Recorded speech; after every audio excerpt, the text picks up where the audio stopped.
last episode, we talked about how to create a architecture roadmap. What we're really trying to do was set up the goals for the organization for the next year. I would like to continue talking about that a little bit. There are so many topics that can be covered as a part of this overall high-level topic. One of the things that I've always found interesting is project success. And it's possible that I might have covered this already as a part of one of my previous episodes, but it's been more than 65 episodes, so it's a little difficult to remember what I've covered and what I've not. But I think a refresher would be a good idea. So, definition of project success. It's a good thing to cover when I'm talking about goals and objectives and architecture roadmap, because project success is what we are really aiming for. Because when we are setting up our architecture roadmap and when we are setting up our goals, what we're really aiming for is success. So what is the definition of project success? The standard definition that you find when you ask somebody what project success is on time and under budget.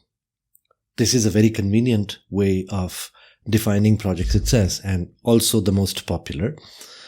But is it really a good one? Now, about 12 years ago, I read this book called The Art of Agile by James Shore. And in his book, he's defined project success quite well, actually. So he draws a Venn diagram. The first circle of the Venn diagram is business success. Now, you may have delivered the project on time and under budget, but the project might not have delivered business success. There could be a number of reasons. One could be a lack of understanding of what they really wanted. So they gave you the requirements well, but you did not understand the requirements well, but you delivered the project. The project was on time. The project was as per the documentation of requirements. The project was under budget as well. But this is not what they really wanted. The other reason could be that they did tell you the requirements and there was a clear understanding of the requirements as well, but the requirements changed. The business landscape changed. The competition changed. The products changed, technologies changed, and they wanted something new. They want something new now, and not exactly what they said they would when they gave you the requirements. So while you may have delivered the project on time and under budget, it may not lead to business success. So true project success is when the project leads to business success. The second circle in the Venn diagram is technical success. Let's say that you delivered everything on time and under budget, and it also led to business success. But let's say that tomorrow something changes and they would like the product that you've delivered to change. Now, the project may have been delivered on time and under budget, but it is brittle. It is not scalable. It is not agile. It is not modular. It is not flexible. It is not adaptable. There are performance issues. There are availability related issues. So quality aspect of the product that you're developing is also a very important part of project success. So it's not just on time and under budget, but it's also on time, under budget with business success and with quality. The third circle that James Shore draws in the Venn diagram of project success is personal success. Now, this is not taken very seriously in the industry. I've been in the industry for 23 years now, and this is one thing that I see missing. Personal success means, did the team that delivered the project, or built the product, whether it's an enterprise architecture project or a software development project, is immaterial. Was the team happy? Were they able to maintain work-life balance? Were they better people when they came out of the project? Did the project make them better people? Or did they learn something out of the project? Did they become better at whatever it is that they were doing? So when you combine all these three circles, the center portion of these circles where all the three circles overlap is true project success. And what James Shore was trying to say is Agile software development helps us deliver a successful project through business success, technical success, and personal success. And this has been the guiding light for me when I aim for project success. Now, there are a couple of other things that help us in getting there. Agile is one of them. Being agile, being following the core principles of Agile, which is excellent. But there's also something called OKRs. OKRs are objectives, key result areas, right? If you look at the principles of OKR, they are very similar to Agile. If you look at, let's say, estimates within Agile. Many years ago, we used to have very detailed estimates. When I started my career, there was a concept of use case based analysis and function point analysis and what have you. And the idea was to try to get as detailed in the estimates as possible, right? As granular in the estimates as possible. So function point analysis, for example, has 16 parameters based on which you do the function point analysis, and use case point analysis is also similar, where you try to understand each and every use case to the most detailed level possible and do the estimates in such a way that we get to the last dollar of estimates, or the last minute or last hour of estimates, if you're calculating estimates in time. But then over a period of time, people have come to realize that it's impossible really to get to the last level of detail, simply because the requirements are constantly changing. And even if you do an estimate up front, no matter how detailed you are, the requirements are going to change, which means the estimates are going to change. So what Agile does is it does estimates based on rough order of magnitude, essentially, right? T-shirt sizing, as they call it. So in general, they don't try to get to exactly how many minutes and hours it's going to take to build a certain capability or a feature or a user story, so to speak. But they try to, at a high level, understand, is this a high or a medium? Is it a medium or a low? And they do a comparative analysis among all the user stories. So if this is a high, and if this is slightly smaller than the high, then it has to be a medium. If this is a medium, then if it's slightly smaller than the medium, then it's a small, right? If this is a large, and if it's slightly bigger than the large, then it's extra large, or we reduce the large to a medium and make this large, and so on and so forth. So it's a very rough order of magnitude of estimates. And the idea is that, we should generally have an idea about how much it's going to cost us.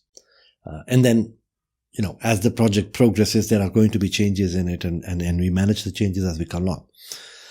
There's this beautiful quote by Eisenhower. He said that in war, plans are futile, but planning is quintessential. What he meant was, no matter how detailed a plan you have, they are going to fail. But the exercise of planning is very, very important. And that applies everywhere. And that applies on OKRs as well. The OKR technique of setting up your goals is such that, you have objectives, which essentially gives you a general idea of what you're going to be doing, the direction in which you're going to be going, which is the objectives. And then you have K, which is key result area. So that's traction. We track how we are making progress, and we don't get into too much detail of exactly where we are going and when and all of that. We just maintain a constant monitoring on the progress that we are making and whether we are making it in the right direction or not.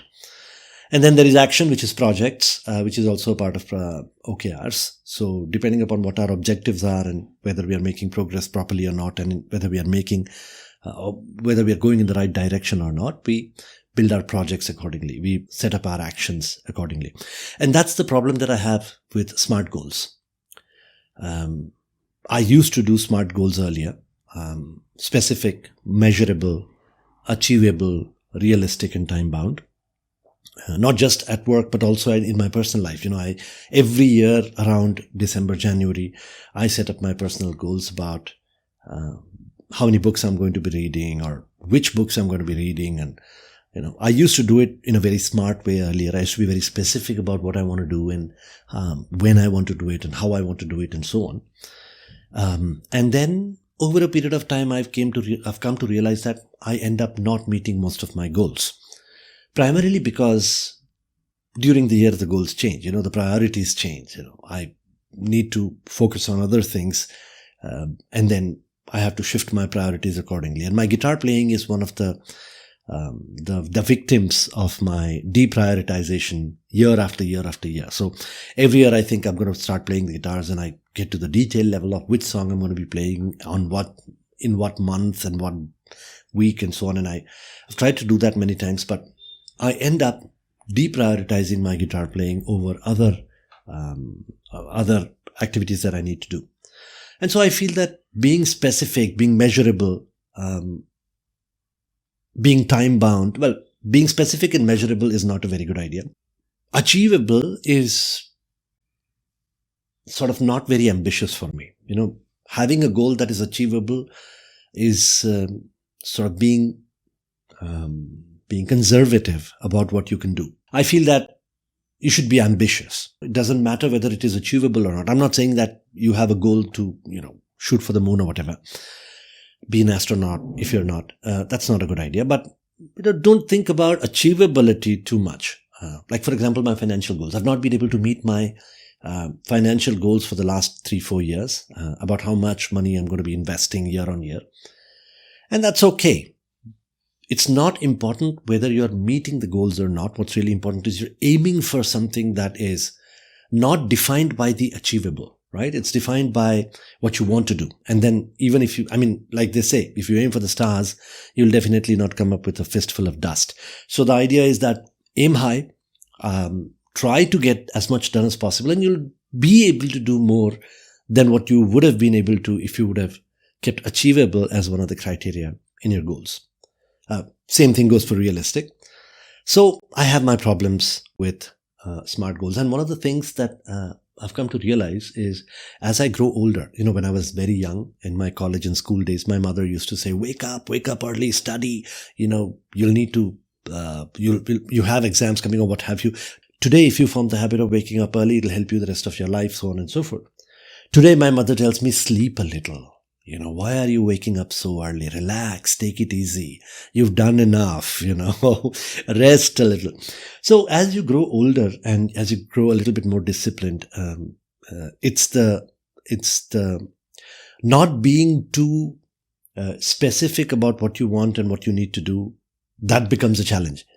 Relaxing becomes a challenge. Going for a vacation or taking it easy in itself becomes a challenge. So, what I try to do now is I have what I call big, bold objectives. I have the general wide direction that I set, which is, by the way, what OKRs really are. You need to know the direction that you're going in, things at a high level that you would like to do. And then when it comes to the specificity or the measurability or the realisticness of it and all that, being the disciplined person that you are at this age, or being the meticulous, the meticulous habits that we formed over the years, you'll figure that out. You'll figure out the lower level details. If you have to change direction at a tactical level, you will. And you should allow yourself the flexibility, because it's not very fair and it's not very practical to be very, very specific about your goals for the whole year, right? It's a good idea to have a big, bold objective. I'm not saying that you should not have goals at all. You should give yourself wide liberties to change directions as long as the overall direction remains the same. So that's goals and objectives, and the year is coming to an end, and we're going to start calculating what we did this year, what were our original goals and how much we achieved, and feel happy about it and start working on what's left and start setting up goals. It's a good time. I think I give myself about 15 days or so to look at what we've done, what I've done this year, and then start preparing for the goals for the next year. Whether it's my personal life or whether it's at work. I'm going to have a workshop very soon where I'm going to look at the pipelines that I have, the amount of work that's coming. There's a large program that we've started where we are migrating large number of applications onto the public cloud, and that's going to be a very, very interesting program. It's a multi-year program, actually, where we are looking at various aspects of why we are doing this and exactly what we'll be doing. And this is also going to be a big, bold objective, simply because at this point in time, we are not 100% sure what goes, what stays, etc. There's a certain amount of information that we already have, and we're going to use that to come up with broad perspectives of what's going to be in our pipeline. But that's about it. And then, I don't want to get too detailed with our objectives. I would rather go with the big, bold objectives and then tactically take a decision on what direction we're going to be taking as the challenges and the obstacles come along and the deprioritization and the reprioritization happens. So that's all I have for you today, folks. I hope you have enjoyed the video. I did ask you a question last time, and that I ask you this time as well. how do you set up your goals? How do you set up your personal goals? How do you set up your organizational goals, your team goals, etc.? Let me know. There's a beautiful tool that I have, which I will talk about next time, that helps me build a mind map. And it's a beautiful tool because it's not a standard mind map that becomes wide and big and big. It's a bubble-based mind map. It's a very, very interesting tool on iPhone and Android. It's only on the phone as far as I know. It's not a website or anything. And it's quite handy. It gives me a RAG status and how I'm doing on my goals and objectives. And I use that very much. So once again, I would like to remind you that Enterprise Architecture Radio is less a podcast and more a collaboration platform for enterprise architects to come together and talk about their issues and discuss and learn from each other and share their own experiences and guide each other. But most importantly, have fun.